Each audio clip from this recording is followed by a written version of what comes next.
Assalamualaikum warahmatullahi wabarakatuh. Alhamdulillah. Tidak henti-hentinya kita memuji Tuhan kita Allah atas segala nikmat yang dilimpahkan kepada kita. Dan juga kita panjatkan salam hormat kita, salawat dan taslim kepada Nabi besar Muhammad sallallahu alaihi wasallam sebagaimana Allah telah memerintahkannya kepada kita. Melanjutkan bahasan kita dari kitab Riyadhus Shalihin di bab sabar. Dan pagi ini kita lanjutkan hadis nomor 32. Hadis ini berbunyi dari Anas radhiyallahu anhu. Beliau berkata, "Marran Nabiy sallallahu alaihi wasallam 'ala imra'atin tabki 'inda qabrin faqala, ittaqillaha wasbiri." Faqalat, "Ilaika 'anni, fa innaka lam tusab bimusibati wa lam ta'rifhu." Faqila laha, إنه النبي صلى الله عليه وسلم فأتت باب النبي صلى الله عليه وسلم فلم تجد عنده بوابين فقالت لم أعرفك فقال إنما الصبر عند الصدمة الأولى.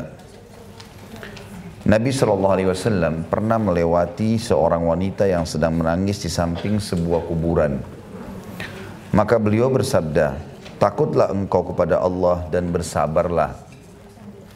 Maka wanita itu pun menjawab, "Pergilah dariku, karena engkau tidak ditimpa seperti musibahku." Wanita itu tidak mengenali Nabi SAW. Maka dikatakan kepadanya, kepada wanita itu oleh seorang sahabat, bahwa orang itu adalah Nabi, beliau adalah Nabi. Maka perempuan itu pun atau dia langsung mendatangi pintu rumah Nabi alaihissalatu wassalam. Dia tidak menemukan penjaga pintu, lalu dia berkata, "Maaf, waktu itu saya tidak mengenali Anda, atau aku tidak mengenali Anda." Maka Nabi SAW bersabda, "Sesungguhnya sabar itu adalah pada saat pertama musibah menimpa." Hadis ini muttafaqun alaih. Kita kuatkan dulu dengan tambahan di bawahnya yang sedikit. Riwayat lain dalam riwayat Imam Muslim ada tambahan tabki ala sabiyyin laha. Bahwasanya dia, si wanita tadi, menangisi anaknya yang meninggal dunia. Hadis ini seperti biasa kita akan coba mengambil beberapa hukum atau hikmah dari hadisnya. Pelajaran. Yang pertama, hukum bolehnya wanita menziarahi kubur. Hukum tentang bolehnya wanita menziarahi kubur. Dan larangan hadis Nabi SAW yang berbunyi, Allah melaknat wanita-wanita yang menziarahi kubur. Hadis ini disebutkan di Mekah, di fase awal Islam. Karena pada saat itu sulit sekali membedakan kuburan orang Islam sama kuburan orang kafir. Dan jumlah umat Islam sangat sedikit. Terlebih lagi banyak muslim pada saat itu orang tuanya meninggal dalam keadaan kafir di fase Mekah. Setelah hijrah ke Madinah, ada hadis-hadis Nabi SAW yang berhubungan dengan masalah ziarah kubur. Misalnya berbunyi, beliau bersabda SAW, "Kuntu nahaitukum an ziyaratil kuburi fazuruha, fa inna tuzakkirul akhirah." Dulu di Mekah, aku pernah melarang kalian ziarah kubur. Maka sekarang ziarahilah, karena dia akan mengingatkan kalian kepada kematian. Hadis ini umum, berarti wanita pun sudah boleh. Walaupun awalnya di Mekah dilarang. Hadis ini yang sekarang kita bahas, hadis Bukhari Muslim, juga membuktikan masalah itu. Karena kasusnya adalah wanita ini sedang menangis di sebelah kuburan anaknya. Dan Nabi SAW tidak menegur masalah dia ziarah kubur. Tapi peringatan Nabi berbeda. Bukan mengatakan pada wanita ini, jangan kamu datangin kubur, bukan itu. Tapi yang diingatkan adalah tidak boleh nangis di kuburan. Karena teguran Nabi SAW di sini, lihat setelahnya. Pelajaran yang kedua adalah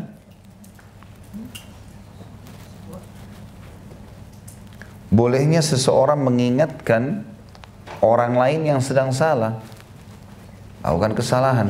Dan kalimat yang paling tepat adalah bertakwalah kepada Allah. Bertakwa artinya ikuti hukumnya. Apa yang kamu lakukan ini sesuaikan dengan syariat Allah. Makanya Nabi SAW berkata kepada wanita ini, ittaqillah, bertakwalah kepada Allah. Perbuatan yang kamu lakukan ini keliru. Yang kelirunya bukan ziarah kuburnya ya, tapi nangisnya di kuburan. Kemudian peringatan Nabi juga setelah bertakwalah kepada Allah, sabarlah. Dan ini saksi bahasan kita. Dan sabar sudah kita ulang-ulangi. Definisinya ialah seseorang menerima takdir Allah, kemudian ikhtiar mencari jalan keluar. Saya sudah sering kasih contoh itu. Kalau orang bangun tidur sakit, maka dia sabar. Bagaimana sabar yang dimaksudkan di sini? Terima takdir Allah, karena Allah sudah takdirkan dia sakit, tinggal dia ikhtiar, minum obat, ya, minum air hangat, apalah istirahat yang cukup. Maka itu sabar. Dan tidak masuk dalam sabar kalau orang tidak ikhtiar sama sekali. Ini keliru. Ini malah bisa masuk dalam bab putus asa. Dan ini Imam Adz-Dzahabi masukkan dalam kategori dosa besar. Kemudian wanita ini, karena dalam musibah yang sangat berat bagi dia, anaknya meninggal, dan dia merasa kehilangan, sampai-sampai dia tidak mengenali Nabi SAW. Waktu Nabi ingatkan dia, bertakwalah kepada Allah, sabarlah hai ibu, dia bilang pergilah dari aku, karena kau tidak mengetahui atau tidak merasakan musibahku. Dan perkataan sahabiat ini betul-betul karena dia tidak mengenal Nabi SAW. Sebagian ulama hadis yang mengatakan yang dimaksud tidak mengenal di sini adalah ada kurang lebih dua penjelasan. Poin pertama, kemungkinan besar memang banyak di antara sahabiat Nabi itu tidak mengenal secara utuh wajah Nabi SAW karena mereka tidak, kalau bertemu tidak bertatapan wajah. Umumnya, kalaupun mereka di saf wanita di belakang. Dan zaman dulu tidak ada foto, tidak ada segala macam. Walaupun orang hidup sekota belum tentu bisa mengenal utuh wajah. Artinya melihat sepintas dari jauh, melihat dari samping, iya. Tapi untuk bertatap-tatapan itu bisa dikatakan jarang sekali terjadi. Bahkan kebanyakan para sahabiat datang ke rumah Nabi SAW bertemu dengan para ummahatil mu'minin. Ini bisa kemungkinan yang menyebabkan disebutkan hadis ini wanita itu tidak mengenalnya, tidak mengenal Nabi SAW. Sebab yang lain adalah karena Nabi SAW sedang berada bukan di hadapan wanita ini, tapi sedang berada di sekitarnya. Wanita ini cuma dengar suara saja, tidak tahu Nabi SAW yang menegurnya gitu. Dan Allahu a'lam pendapat yang kedua ini lebih dirajihkan atau dikuatkan oleh para ulama. Artinya wanita ini lagi nangis di kuburan, Nabi SAW melihat, Nabi langsung tegur. Wanita ini tidak melihat ke arah suara itu. Makanya waktu Nabi SAW mengatakan bersabarlah, bertakwalah kepada Allah, sabarlah, dia mengatakan pergilah dari aku, tanpa melihat ke arah Nabi SAW. Karena kau belum merasakan apa yang saya rasakan, seperti itulah. Maka seorang sahabat menegur dan mengatakan, yang sedang menegur kamu itu Rasulullah SAW. Tapi Nabi sudah pulang. Dan terbukti wanita ini adalah mukminah dan baik sebenarnya. Hanya karena dia merasa terpukul dengan meninggalnya anaknya, dia mendatangi rumah Nabi SAW. Kemudian memohon maaf dari kejadian tersebut. Dan ini pelajaran kita yang ketiga adalah permintaan maaf dari kesalahan adalah ibadah. Permintaan maaf dari kesalahan adalah ibadah. Dan itu bukan aib. Banyak orang subhanallah dengan egonya nggak mau minta maaf. Misal orang tua pada anak, karena merasa dia orang tua, tak usah minta maaf sama anak. Ini keliru. Walaupun anak kita kecil, kalau kita yang salah, minta maaf. Pada pembantu, pada supir, pada pegawai, siapa saja. Kalau memang kita salah, minta maaf. Karena dihisab Allah hari kiamat tidak ada lagi urusannya ini orang tua atau anak. Yang salah siapa dihukum. Atau atasan dengan bawahan. Apalagi kalau pemilik hak itu tidak mau memaafkan kita pada hari kiamat, malah lebih berat. Makanya meminta maaf bagian daripada ibadah. Dan Allah menyebutkan dalam Al-Quran, A'udzubillahi minasyaitonirrajim wal 'afina 'anil nas wallahu yuhibbul muhsinin. Allah memuji orang-orang yang suka memaafkan, dan sebagian ulama tafsir mengatakan masuk dalamnya juga orang yang meminta maaf. Dan Allah suka dengan orang-orang yang berbuat kebaikan. Kemudian pelajaran yang keempat, ya,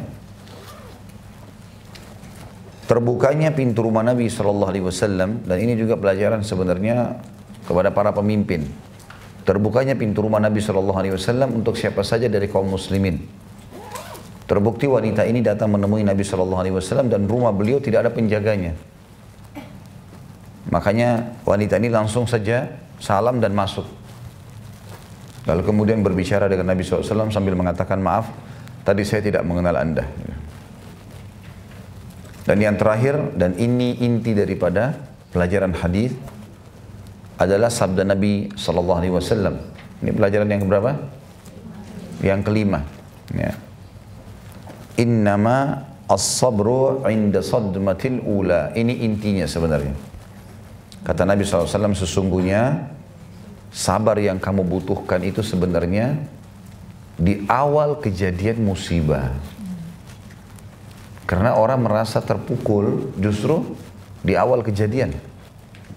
Kalau sudah berlalu 2 hari, 3 hari, seminggu, sebulan, setahun, berbeda dengan kondisi pada saat awal sekali orang menghadapi kematian, awal sekali orang menghadapi kehilangan, gitu kan? Karena beransur-ansur dengan berjalannya waktu, pasti perasaan sedih itu sudah hilang. Dan hadis ini, atau poin yang kelima ini penting sekali. Justru puncak pahala sabar di awal kejadian. Dan keluh kesah yang disampaikan oleh seseorang muslim atau muslimah hanya boleh kepada Allah atau kepada ahlinya. Jadi nggak boleh kita keluh kesah kepada semua orang, karena pahala sabarnya hilang. Misal kalau kita lagi sakit, kita berdoa kepada Allah agar disembuhkan, lalu kita konsultasi sama dokter, itu ahlinya. Tapi bukan tetangga semuanya diceritakan masalah penyakit kita. Semua teman di kantor, semua keluarga, nggak perlu. Karena akan mengurangi kadar pahala. Ya. Tapi kita bicara sama ahlinya. Kalau ada orang memang yang datang dan kita tahu orang ini bijak, dia bisa memberikan saran-saran misalnya dari masalah kita, ya silahkan. Masuk dalam kategori ahli. Gitu. Termasuk juga berbicara atau konsultasi dengan para ulama, sehingga mengetahui bagaimana solusi dalam agama itu adalah jalan keluar. Tapi kalimat ini penting sekali, poin kelima. Sabda Nabi SAW, sesungguhnya sabar itu justru dibutuhkan di awal kejadian. Disitulah puncak pahalanya. Kalau sabar di situ, terima, kemudian ikhtiar. Ya kurang lebih kalau bahasa saya sederhana begini. Ada masalah, solusi. Bukan lagi tanyain kenapa terjadi. Nggak ada gunanya, sudah terjadi. Kita jalan, ban mobil kita kempes. Udah kempes, nggak ada gunanya lagi bicara kenapa bisa terjadi. Lama itu. Solusinya apa? Mana bengkel terdekat? Siapa yang bisa bantu saya? Terjadi kebakaran, solusi. Bagaimana caranya telepon pemadam kebakaran, memadamkan api itu. Kalau api berkobar-kobar, kita teriak-teriak saja, rumahnya habis, suaranya habis. Nggak ada gunanya. Maka yang terbaik dalam masalah yang sedang kita hadapi adalah apa jalan keluarnya. Makanya Nabi SAW mengatakan kalau sudah terjadi sesuatu pada kalian, ucapkan qaddarallahu ma syaa fa'al. Allah telah menakdirkan dan Allah lakukan apa yang dia inginkan. Kalau sudah terjadi, kalau belum terjadi kita punya ikhtiar, kita punya cara untuk bisa menghentikannya. Misal badai atau hujan keras, kita mau keluar atau nggak keluar, belum terjadi, kita masih bisa pilih, nggak usah keluar. Tapi kalau kita lagi di jalan, kemudian hujan deras, nah solusinya apa? Nggak ada gunanya mengatakan kenapa hujan ya? Tadi panas, percuma mengubah keadaan, enggak kan? Maka kebanyakan orang lambat dalam mengambil sebuah keputusan justru karena masalah ini. Sederhana tapi akhirnya membuat masalahnya berlarut-larut. Karena dia tidak langsung cari poin solusi. Kata Nabi SAW, kalau terjadi sesuatu pada kalian, sudah terjadi, ucapkan qaddarallahu wa ma syaa fa'al. Dihafal itu ya. Pendek sekali kok itu. Qaddarallahu wa ma syaa fa'al. Wa ma syaa fa'al. Qaddarallah artinya Allah telah menakdirkan ini. Wa ma syaa fa'al. Dan apa yang dia inginkan dia kerjakan. Allah kalau mau ambil keputusannya Allah ambil keputusan. Wa ma syaa fa'al. Allah telah menakdirkan dan ia mengerjakan apa yang dia inginkan. Artinya itu keputusan Allah. Lalu Nabi SAW melanjutkan mengatakan, dan janganlah seseorang di antara kalian mengatakan kalau seandainya. Karena kalau seandainya membuka pintu syaitan. Rumah kita sudah kemasukan pencuri. Solusinya apa? Telepon, siapa yang bisa bantu, aparat keamanan, buat ekstra nanti security misalnya. Jadi nggak ada gunanya kita mengatakan kok bisa dia masuk, buang-buang waktu untuk itu. Kata Nabi SAW, jangan buka pintu kalau seandainya.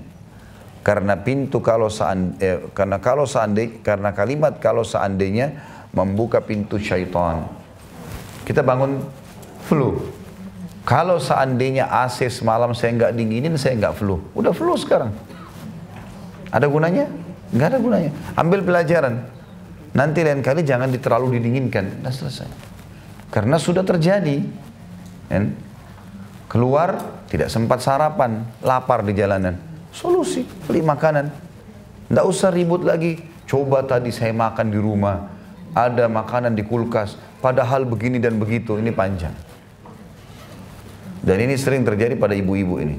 Maaf, jangan tersinggung. Makanya harus diperbaiki. Dominan perasaan itu harus bisa diperbaiki, disesuaikan dengan syariat. Ya. Kalau kita terlalu lama berpikirnya kenapa terjadi dan bukan apa jalan keluarnya, maka akan banyak mengambil waktu umur kita dan tidak menemukan jalan keluar. Makanya ada orang sedihnya berlarut-larut sampai berbulan-bulan, sampai bertahun-tahun, sampai stres, sampai gila. Gara-gara masalah sebenarnya bisa diselesaikan kalau dia langsung kepada solusi. Terlebih lagi memang pahalanya sangat besar kalau kita sabar justru di awal kejadian. Selanjutnya hadis nomor 33 dari Abu Hurairah radhiyallahu anhu bahwa Rasulullah sallallahu alaihi wasallam bersabda, yaqulullahu ta'ala, "Ma li 'abdil mu'mini 'indi jazaa'un idza qabadtu safiyahu min ahli dunya thumma ihtasabahu illa al-jannah." Hadis ini diriwayatkan oleh Imam Bukhari. Rasulullah SAW bersabda, Allah Ta'ala, Allah yang Maha Tinggi berfirman, hadis Qudsi, tidak ada balasan bagi hambaku yang mukmin apabila aku mencabut nyawa orang yang dia cintai dari penduduk dunia, kemudian dia mengharapkan pahala, melainkan surga. Dan memang sesuatu yang berat bagi seseorang adalah kalau menghadapi kematian orang yang dicintai. Terlebih lagi kalau orang ini tidak membekali diri dengan ilmu syar'i. Tentu kalau orang punya bekal ilmu syar'i baik. Karena dia tahu semua orang yang meninggal itu bukan hilang. Justru kematian awal dari segalanya. Bukan akhir dari segalanya ya.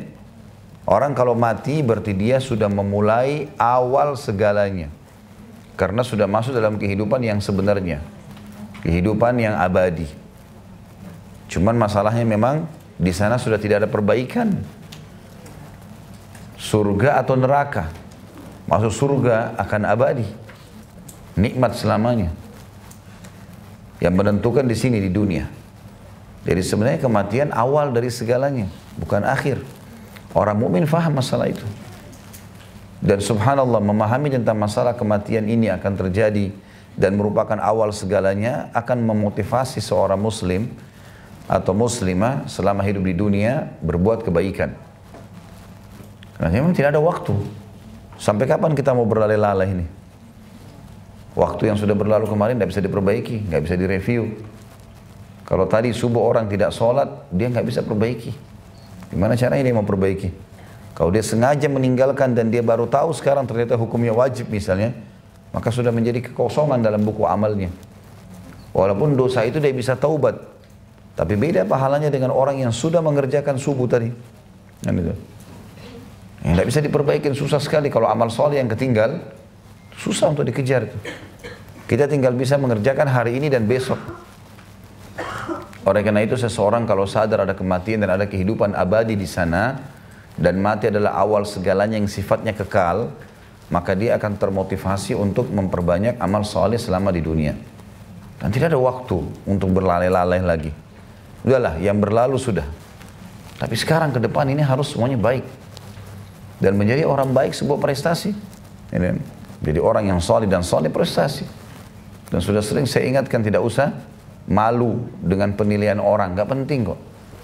Kata Abdullah bin Umar radhiyallahu anhu, engkau tetap dalam keadaan benar selama engkau di atas kebenaran walaupun kau sendiri. Walaupun sendiri gak usah pusing. Apalagi kalau memang banyak orang-orang soleh seperti kita. Jadi gak perlu kita malu dengan mereka. Gitu kan. Dan hadis ini juga memberikan pelajaran kepada kita, beberapa pelajaran. Yang pertama adalah besarnya balasan orang yang sabar dalam musibahnya.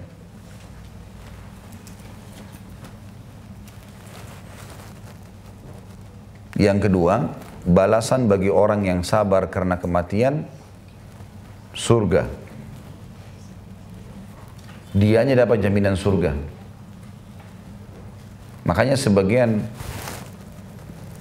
salafus soleh dulu, kalau seandainya ada kerabatnya meninggal dunia dan teman-temannya pada datang bertakziah, maka di depan pintu mereka sudah ucapkan, kalau kalian datang untuk bersedih, janganlah datang. Tapi kalau kalian datang untuk menggembirakanku, menyampaikan kepadaku berita gembira, karena anak, istri atau suaminya meninggal dalam keadaan baik, maka silakan masuk. Jadi mereka memahami bahwasanya kematian orang yang ditinggal itu jaminan surga buat dia, dan tentu kalau orang-orang yang ditinggal ini juga dalam keadaan baik, sudah pasti jaminan masuk surga. Gitu kan? Makanya para sahabat kalau ada di antara mereka yang mau menghadapi kematian, lagi sakit parah misalnya, lagi sakit keras, itu yang datang berziarah ke situ, lagi jenguk orang sakit berkata, berita gembira, sebentar lagi kamu akan meninggalkan dunia fana ini menuju kehidupan abadi. Jadi mereka nggak bilang, oh ini sudah mau meninggal, apa segala sedih, enggak. Malah mereka saling memotivasi satu sama yang lain. Para sahabat kalau mau meninggal, dikatakan kepada mereka, berita gembira, sebentar lagi kamu akan ketemu dengan Rasulullah SAW dan orang-orang saleh dan kau akan abadi. Yang perlu dikhawatirkan justru kalau orang itu meninggal dalam keadaan kafir. Karena memang awal kehidupan segalanya di sana. Bisa kekal di neraka. Gitu. Maka harus hati-hati tentunya. Jadi penentuan jalan di sana di sini sekarang. Dan sekali lagi jangan terpengaruh dengan lisannya orang. Dan selalu tanya diri kita Bapak Ibu sekalian. Sampai kapan kita mau lalai ini? Sampai kapan kita menganggap remeh perintah agama nanti aja, nanti aja. Ini nanti aja sampai kapan nih? Orang sudah dicatat semua buku amalnya, kita masih kosong. Dan tidak bisa diperbaiki loh. Jadi harus bisa berubah, jadi lebih baik. Dan itu prestasi. Tidak ada orang yang berubah lebih soleh atau soleha, kemudian dinilai buruk di masyarakat, itu nggak ada kok. Kecuali orang-orang yang memang dasarnya berbeda dengan alam kita itu. Ya. Maksudnya adalah, orang yang soleh pasti disukai juga dengan orang yang soleh, gitu kan. Orang yang baik disukai oleh orang yang baik. Yang tidak suka sama orang baik adalah orang yang buruk. Sebagaimana orang baik tidak suka sama orang buruk, kan gitu. Jadi kalau misalnya ibu-ibu sudah mulai tutup aurat, sudah mulai sholat, sudah mulai memperbaiki keadaan, lalu ada orang yang tidak suka dengan perilaku kita, berarti orang itu buruk sebenarnya. Karena kita sedang memperbaiki diri. Tapi kalau ada orang merasa cocok dengan perbuatan kita, itu berarti dia orang baik. Karena perbuatan baik ini dinilai baik oleh dia, kan gitu. Jadi nggak usah peduli sebenarnya dengan perkataan orang. Terjadinya perubahan-perubahan bukan aib itu. Sama sekali bukan aib. Malah sebuah prestasi yang sangat baik. Ya. Itu yang pertama. Besarnya balasan orang yang masuk ke dalam surga. Orang yang besar kena musibah. Kemudian yang kedua. Tadi balasan orang yang sabar karena kematian orang yang dicintai adalah surga. Dan yang ketiga yang bisa diambil adalah semua orang pasti akan melalui kematian. Tidak ada yang tidak meninggal. Jangankan kita, para nabi-nabi meninggal juga. Orang-orang sebelum kita banyak, orang-orang yang sehat banyak, orang yang sakit banyak, orang yang kaya, banyak orang yang miskin, banyak laki-laki, banyak perempuan, banyak orang tua, banyak anak-anak. Bapak Ibu saya yakin tidak asing, mungkin rata-rata sudah punya keturunan. Anak-anak itu kita lihat sekarang. Bukankah dulu kita seperti mereka? Kita kan sama dengan mereka dulu anak-anak. Alam mereka ini, pola hidup, pola fikir di umur itu sudah kita laluin. Sekarang ada regenerasi, cuma karena bertahap jadi kadang-kadang manusia nggak sadarin. Keberadaan mereka menandakan mereka akan menggantikan posisi kita. Sebagaimana dulu waktu kita kecil, kita melihat nenek kita kan ada, kakek kita ada. Mana mereka sekarang? Mereka meninggal. Kita sekarang sedang regenerasi, kita akan pindah ke tahap itu. Anak-anak kita pindah ke tahap kita, begitu terus. Dan ini sudah sedang berjalan prosesnya. Mulainya ada rambut putih, mulainya melemahnya tubuh, mulainya ada keriput, itu semua peringatan. Nabi Daud alaihissalam sering kali dikunjungi oleh malaikat maut dalam sebuah athar atau riwayat disebutkan. Lalu Nabi Daud mengatakan alaihissalam, kalau kau datang untuk menjemput nyawaku, maka berikanlah aku tanda. Kata dia, baiklah. Satu waktu lama sekali malaikat maut gak datangi Nabi Daud alaihissalam, lama. Pada saat dia datang, Daud alaihissalam bertanya, ya, untuk apa kamu datang? Kata malaikat maut, cabut nyawahmu. Bukankah saya sudah minta tanda? Kata malaikat maut, bukankah rambutmu sudah memutih, hai Daud? Bukankah kulitmu sudah berubah menjadi keriput? Mana tetanggamu si fulan? Semua itu tanda-tanda. Jadi tanda itu bukan berarti datangnya peringatan dari Allah depan mata, bahasa jelas kamu akan mati besok, ya enggak. Tapi semua ini jadi tanda, gitu. Semua ini bisa menjadi tanda. Orang-orang tua yang sudah pernah kita lihat waktu kita masih kecil, mereka sudah meninggal semua, kita lagi menuju ke situ. Mau nggak mau. Dan kita juga akan melalui proses yang sama. Anak kita membesar, punya cucu, terus begitu. Pindah ke tahapan yang sama, kita meninggal, mereka lagi yang menggantikan kita, terus begitu sampai takdir Allah tentang hari kiamat datang. Berarti kita sedang menuju ke liang lahat masing-masing. Sampai kapan mau laleh ini? Sampai kapan kita mau tunda sholat? Sampai kapan kita nggak mau puasa? Sampai kapan kita nggak mau zakat? Sampai kapan semua pelanggaran agama yang masih dilakukan? Padahal sebenarnya menjadi orang yang baik itu prestasi sekali lagi. Dan tidak usah terpengaruh dengan bisikan-bisikan syaitan, jin dan manusia. Nanti kalau begini, kamu begini misalnya. Ya. Nanti dikira terlalu alim, nanti dikira begini, nanti dikira begitu. Itu semua adalah perkataan yang tidak perlu diikuti. Ini pelajaran dari hadis nomor 33. Dan kita masuk ke hadis nomor 34. Dari Aisyah radhiyallahu anha, annaha sa'alat Rasulullah sallallahu alaihi wasallam 'anit ta'un. Fa akhbaraha annahu kana 'adzaban yab'athuhu Allah ta'ala 'ala man yasha'. Faja'alahu Allah rahmatan lil mu'minin. Falaysa min 'abdin yaka'u fit ta'uni fayamkuthu fi baladihi sabiran muhtasiban ya'lamu annahu la yusibu illa ma kataballahu lah illa kana lahu mithlu ajri syahid. Hadis ini juga riwayat Bukhari. Bahwasanya Aisyah radhiyallahu anha bertanya kepada Rasulullah sallallahu alaihi wasallam tentang wabah taun atau wabah penyakit pes, ya. Maka beliau menjawab, Nabi SAW menjawab, ia adalah azab atau siksaan Allah yang dikirim oleh Allah yang Maha Tinggi kepada orang-orang yang Dia kehendaki. Tetapi Allah menjadikannya sebagai rahmat bagi kaum mukminin, di mana tidak ada seorang hamba yang tinggal di daerah yang terjangkit wabah taun, kemudian dia tetap tinggal di negerinya dengan sabar dan mengharap pahala, serta mengetahui bahwa tidak akan ada yang menimpanya melainkan apa yang telah ditentukan oleh Allah untuknya, kecuali dia akan mendapatkan seperti pahala orang yang mati syahid.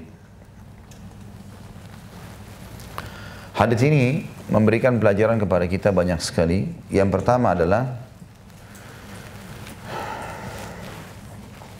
tentang adanya penyakit taun,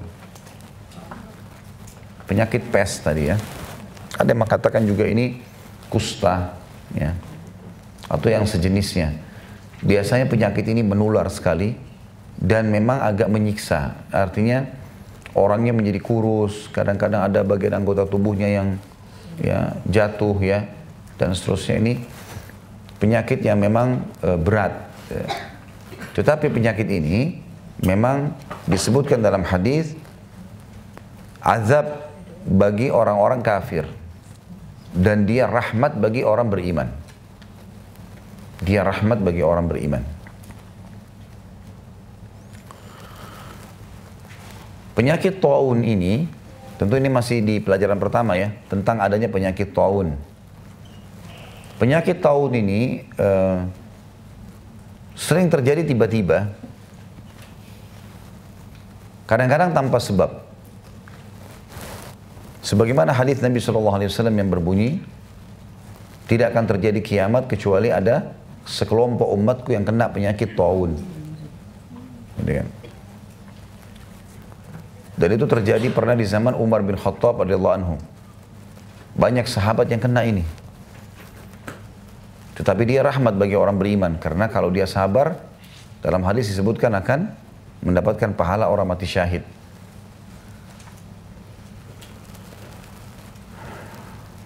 Kemudian juga ada hadis Nabi SAW yang berbunyi, kalau kalian mendengarkan taun ada di sebuah wilayah, kota, negeri, maka janganlah kalian masuk di dalamnya. Dan kalau kalian berada di dalam, jangan kalian keluar darinya.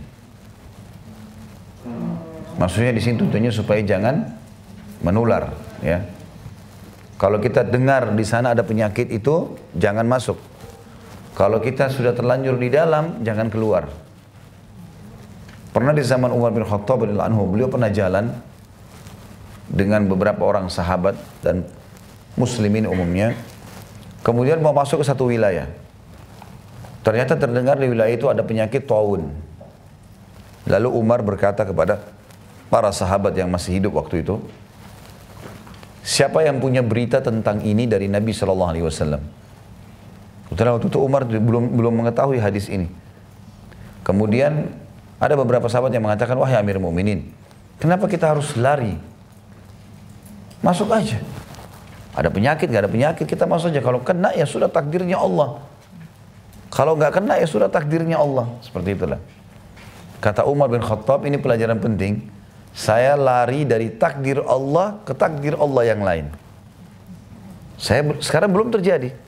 Seperti contoh kita mau keluar hujan lebat. Belum keluar, kita kan masih punya ikhtiar. Boleh keluar, boleh enggak. Konsekuensinya ada. Sebelum terjadi. Beda kalau sudah terjadi tadi kan. Ini belum terjadi. Maka bahasa Umar ini maksudnya adalah takdir ikhtiar ini sekarang. Kan sudah pernah saya jelaskan ya, masalah takdir mutlak dan takdir ikhtiar. Masa belum? Yakin belum? Udah biasa ini. Langganan. Takdir keputusan Allah. Ada mutlak, ada ikhtiar.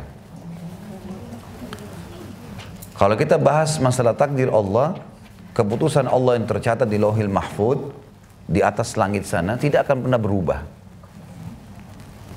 Takdir ini supaya mudah memahaminya, ada takdir mutlak. Mutlak ini artinya tidak ada campur tangan kita di situ. Enggak ada sama sekali campur tangan kita di situ. Seperti misalnya paras wajah kita, ya.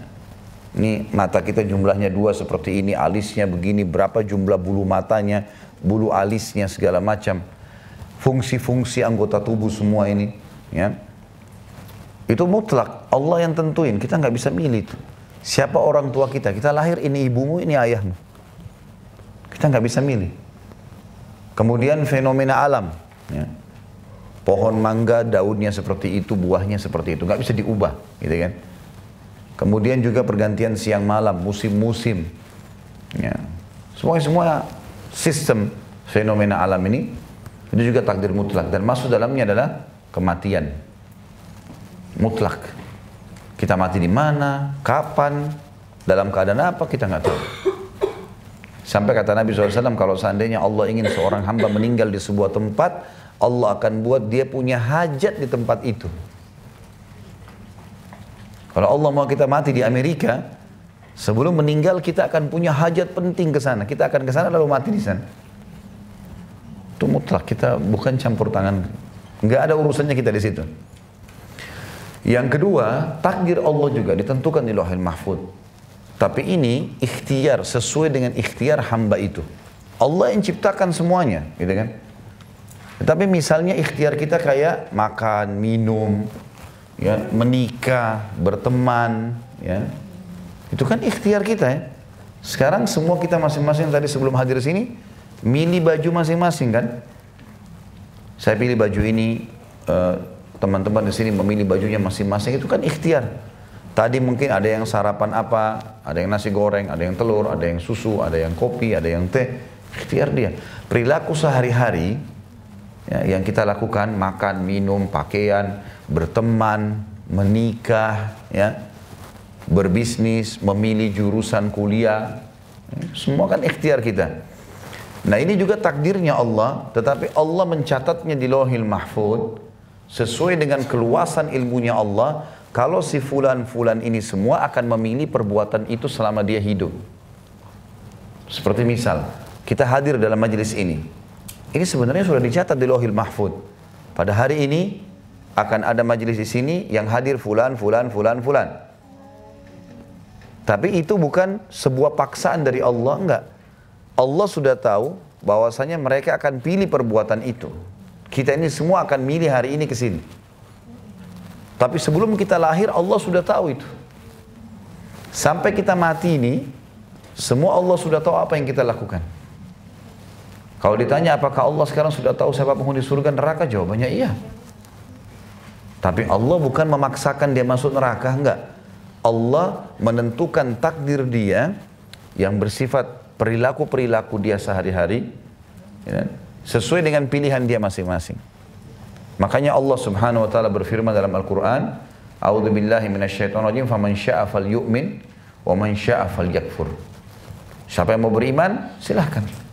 Siapa yang mau kafir, silahkan. Allah enggak paksa. Dia boleh milih. Tapi ada konsekuensi, beriman masuk surga, kafir masuk neraka. Sudah diturunkan peringatan-peringatan dalam wahyu. Itu ikhtiar dia. Yang itu. Jadi semua sekali lagi keputusan Allah mutlak. Ya. Semua ini adalah takdir Allah. Karena Allah yang ciptakan kita dan perilaku-perilaku kita. Tapi Allah membedakan, menjelaskan ini baik, ini buruk. Zina buruk, nikah baik, gitu lah. Allah jelasin mana makanan halal, mana makanan haram, dijelasin semua. Mana pergaulan boleh, mana pergaulan tidak boleh. Gitu. Dipandu semuanya, gitu kan? Jadi di sini ikhtiar kita adalah pilihan kita sendiri, termasuk masalah menikah itu. Ya. Jadi kalau misalnya ada si A, si B, si C, saya pilih nikah sama si B, itu kan ikhtiar saya. Allah Subhanahu wa taala memudahkan saja. Kita tinggal mengikuti panduan, oh ternyata si A, si B, si C ini, si A, si B ini yang paling soleh atau yang paling solehan. Maka saya memilih dia, itu panduan dari Allah tuh bisa. Tapi kalau dia ikhtiarnya enggak deh, saya enggak mau, enggak penting masalah solehnya, yang penting adalah kayahnya, yang penting adalah ininya, ya ikhtiar dia. Makanya dalam surah Al-Anfal Allah berfirman, "A'udzubillahi minasyaitonir rajim wa qad ahata bikulli syai'in ilma." Ini kalau tidak salah di ayat terakhir ya. Dan Allah telah meliputi segala sesuatu dengan keluasan ilmunya. Maksudnya di situ adalah masalah ini ya. Masalah Allah Subhanahu wa taala sudah mengetahui semuanya. Makanya dalam hadis yang lain dikatakan awal yang Allah ciptakan pena, kemudian Allah katakan tulislah semua takdir dari awal sampai akhir. Semua tercatat.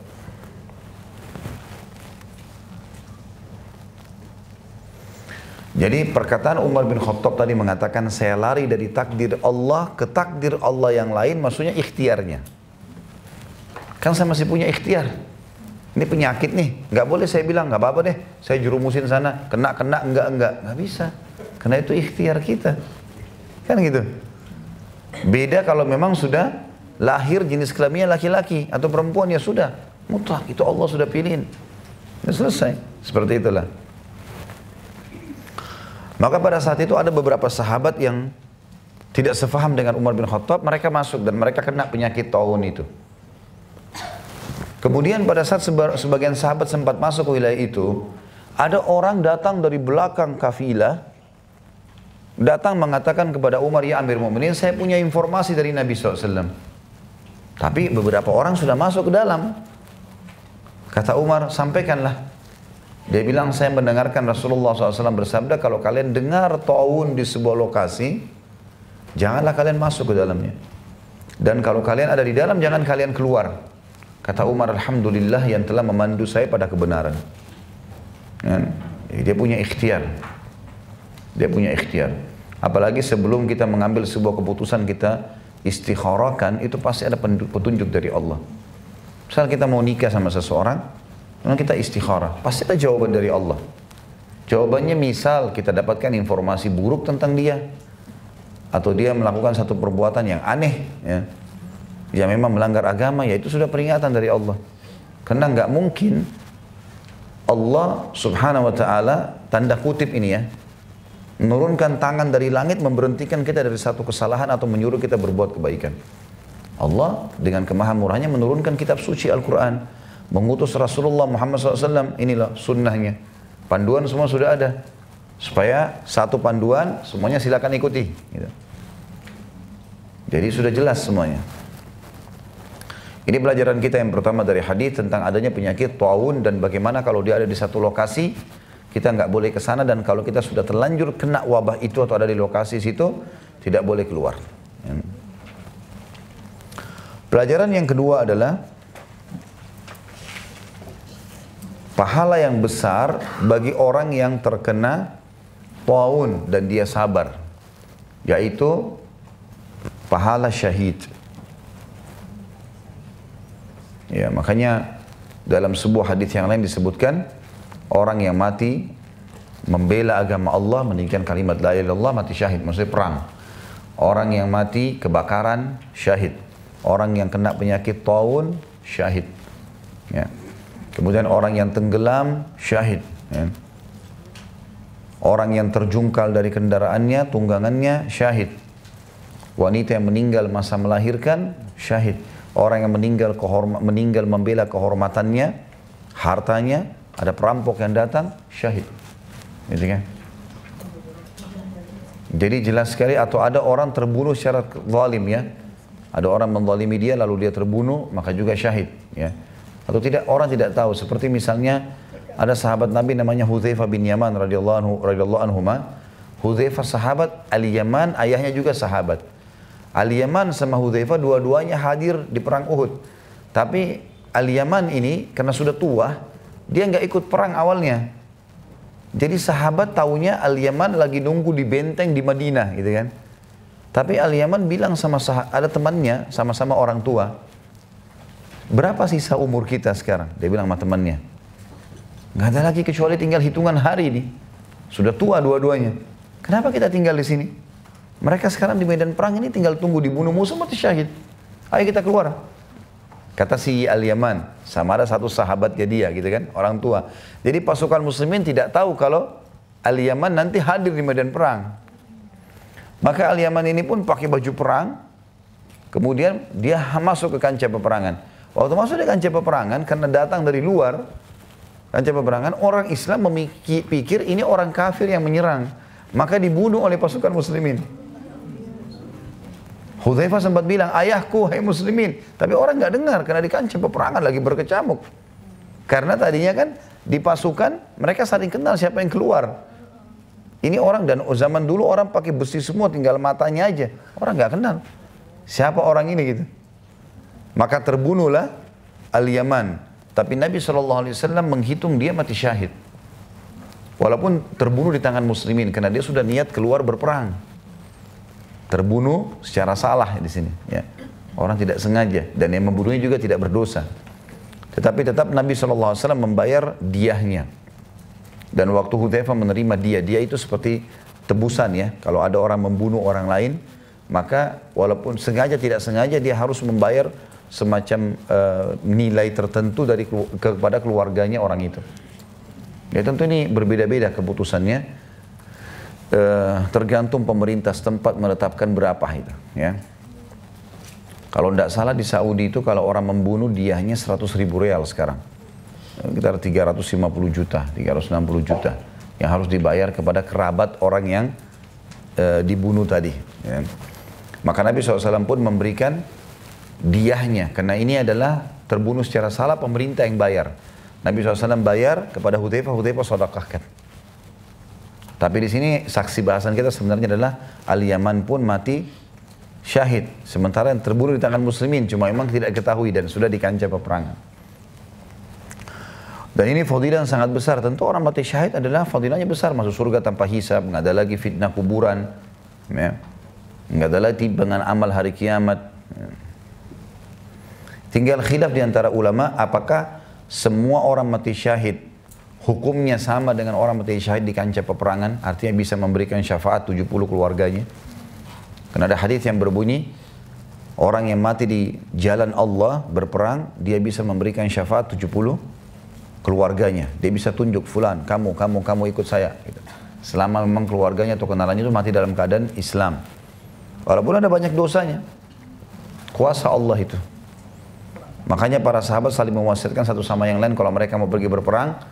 Jadi misalnya dia jalan sama sahabatnya, dia mengatakan, kalau saya mati duluan, semoga saya mati syahid, dia bilang, saya akan berikan satu syafaat saya kepada kamu. Artinya kamu akan ikut sama saya ke surga. Tapi kalau kamu mati duluan, jangan lupakan syafaatmu untukku. Saling mewasiatkan mereka. Karena ini sebuah jaminan. Nah, tinggal khilaf di antara ulama. Apakah semua orang mati syahid bisa memberikan 70 syafaat keluarganya?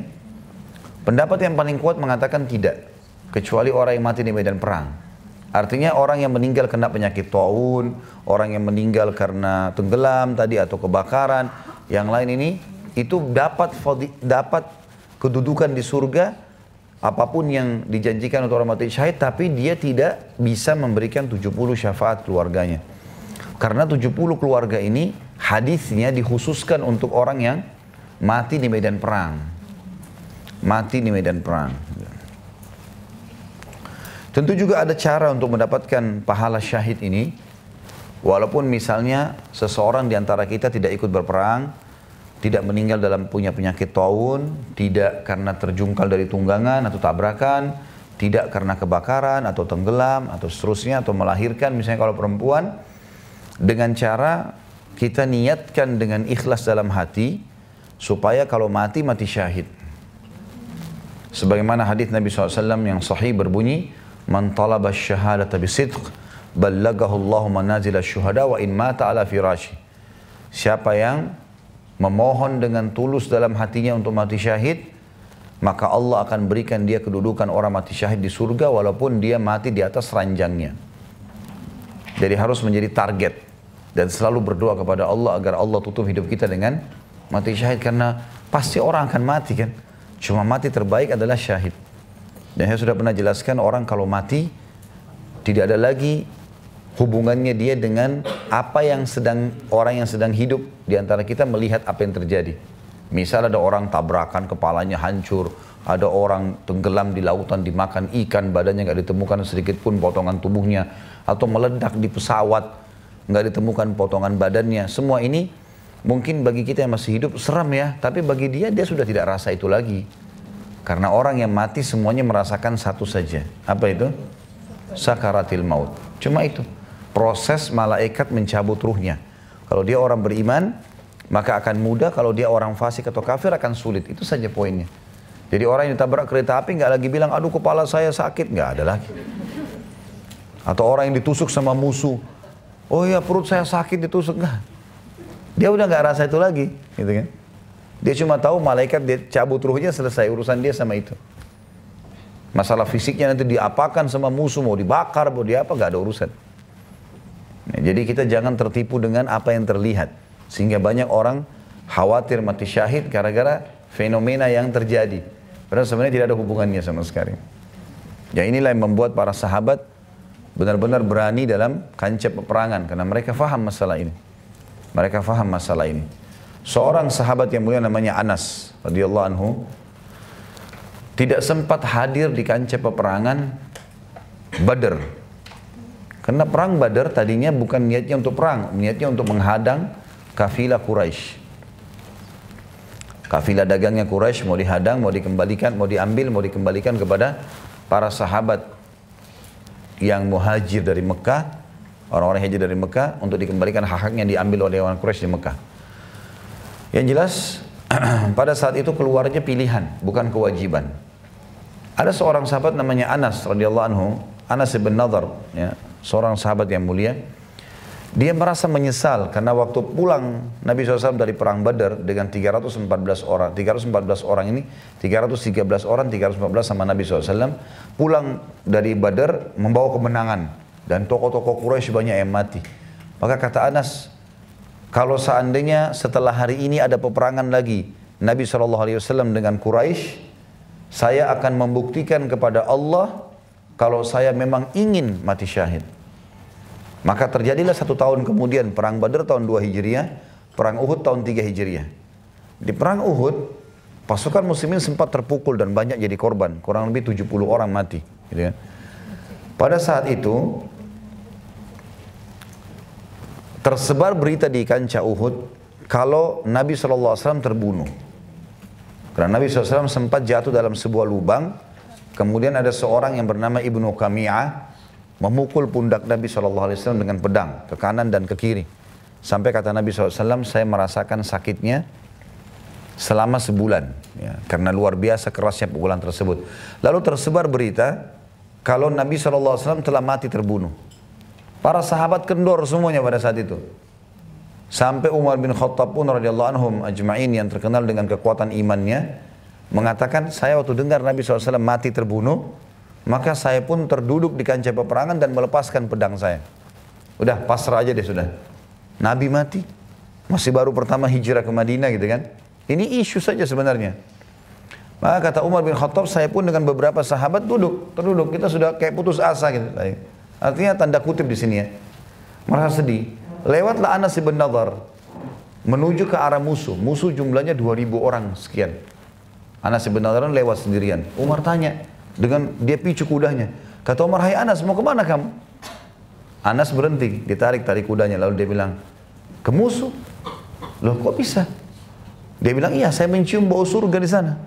Tinggal maju, dibunuh oleh musuh, masuk surga. Kata Umar, tapi kan Rasulullah SAW sudah mati. Kata Umar bin Khattab, Anas bin Nadhr mengucapkan kalimat yang membangkitkan semangat kami kembali. Dia mengatakan, kalau memang Rasulullah SAW mati di medan perang ini, maka berdirilah, mati bersamanya.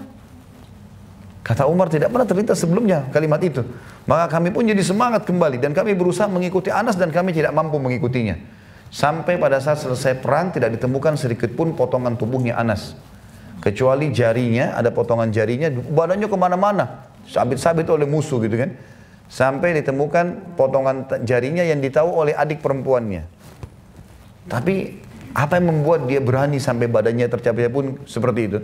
Karena dia faham, kalau sudah proses kematian, mau di rumah, mau di kancah peperangan, mau bagaimanapun keadaannya, ya, atau sebab terjadinya kematian tersebut, tidak ada hubungannya dengan ruh yang sedang keluar.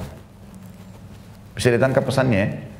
Ya, jadi itu yang penting, karena banyak orang takut mati itu, sementara dia sebuah pintu yang menuju kepada kehidupan abadi, ya. Dan di situ dijanjikan pahala yang besar karena ketidakfahaman saja tadi. Kalau dia faham ternyata kondisi fisiknya tidak ada hubungannya dengan proses kematiannya, maka tidak ada masalah buat dia. Seperti itulah memahaminya. Baik, ini bahasan kita insya Allah. Saya lanjutkan dengan poin hadis nomor 35 sekalian, satu lagi. Dari Anas radhiyallahu anhu, beliau berkata, saya mendengar Rasulullah SAW bersabda, Inna Allah azza wa jal qal, idha btalaitu abdi bihabibataihi fasabara awwadtuhu minhumal jannah. Sesungguhnya Allah, kata Anas bin Malik radhiyallahu anhu berkata, saya mendengarkan Rasulullah SAW bersabda, sesungguhnya Allah yang maha tinggi berfirman, jika aku menguji hambaku dengan 2 yang dicintainya, kemudian dia bersabar, maka aku akan mengganti keduanya itu untuknya dengan surga. Maksud beliau 2 yang dicintai adalah kedua matanya. Hadis riwayat Bukhari. Hadis ini memberikan pelajaran kepada kita tentang pentingnya sabar. Ini juga poin pertama ya. Pentingnya sabar dalam setiap cobaan. Apapun itu sifatnya. Bahkan sebagian ulama salaf menganggap perlunya sabar bila lagi jalan kesentuh kakinya dengan batu. Perlunya sabar pada saat mau keluar ternyata cuaca gelap. Perlunya sabar pada saat mungkin membeli baju baru ternyata robek. Perlunya sabar pada saat mau makan dan sabar karena makanan belum siap. Dari hal yang kecil sampai kepada hal yang besar. Dan tidak mungkin orang sabar pada hal yang besar sebelum melatih dirinya terbiasa sabar pada hal yang kecil. Itu penting. Sabar. Kita lagi ber rumah orang, sabar. Belum dibukain ya sudah. Sampai kata Nabi SAW, kalau kalian sedang mengunjungi rumah saudara kalian muslim, ya, ketuklah 3 kali. Setelah 3 kali pulanglah. Udah. Mungkin saudaranya tidak mau diganggu. Adabnya ada. Ada orang Masya Allah ber rumahnya orang 10 kali, 100 kali. Padahal belnya sudah besar. Gembrang-gembrang pintunya. Itu bukan penasaran, salah. Nggak boleh. Jadi sabar orang. Sabar yang besar dengan kematian, dengan hilangnya anggota tubuh, ya. Ini akan bisa dilalui kalau kita sudah mulai sabar dengan hal-hal yang kecil. Karena hadis kita ini menyebutkan tentang salah satu anggota tubuh yang hilang, butanya mata. Ya.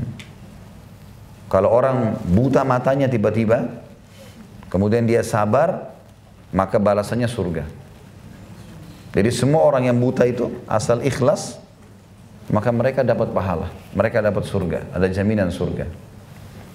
Tentu yang kedua pelajarannya adalah jaminan surga bagi orang yang buta. Kalau ada yang bertanya bagaimana dengan tuli, bagaimana dengan bisu, ya mungkin semoga saja masuk dalam hadis ini. Tapi disebutkan mata. Karena ada masalah berat bagi seseorang kalau matanya bermasalah. Jadi kalau dia buta, walaupun pendengarannya tajam, walaupun bisa berbicara, tidak bisu, fisiknya sempurna, tetap susah. Tapi kalau matanya melihat, walaupun yang lain terganggu, tetap lebih ringan. Makanya mata di sini disebutkan. Sebagian ulama mengatakan bisa masuk dalam semua cobaan. Apapun yang sifatnya fisik kita terganggu, kalau sabar, misalnya pincang kaki, harus diamputasi, apalah segala macam ya. Maka kalau dia sabar tetap akan mendapatkan pahala insya Allah. Cuma kalau mata ini secara khusus disebutkan mendapatkan surga. Allahu a'lam. Kita tutup dengan berdoa kepada Allah SWT, semoga majelis kita diberkahi olehnya dan dijadikan sebagai tambahan amal kita pada hari kiamat. Dan semoga semua dosa yang pernah kita kerjakan tidak terkecuali diganti dengan kemahamurahan Allah menjadi pahala. Dan semoga Indonesia menjadi negara yang aman, tentram, damai. Seluruh umat Islam berada di bawah naungan ukhuwah Islamiyah. Ibadah mereka kembali kepada wahyu Al-Quran dan Sunnah. Serta semua wilayah Indonesia diberikan pemimpin muslim yang adil yang kembali kepada Al-Quran dan Sunnah.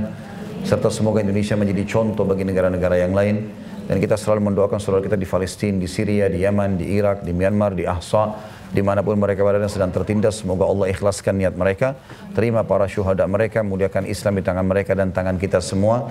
Dan semoga Allah partisipasikan kita bersama mereka di pahala, baik dengan doa, dengan harta juga dengan jiwa kita. Dan semoga Allah menyatukan kita di surga firdausnya tanpa hisab, mana saja kita di majlis ilmu yang mulia ini. Kalau benar dari Allah, kalau dasar dari saya mohon dimaafkan. Subhanakallahumma bihamdika, asyhadu an la ilaha illa anta astaghfiruka wa atubu ilaik. Wassalamualaikum warahmatullahi wabarakatuh.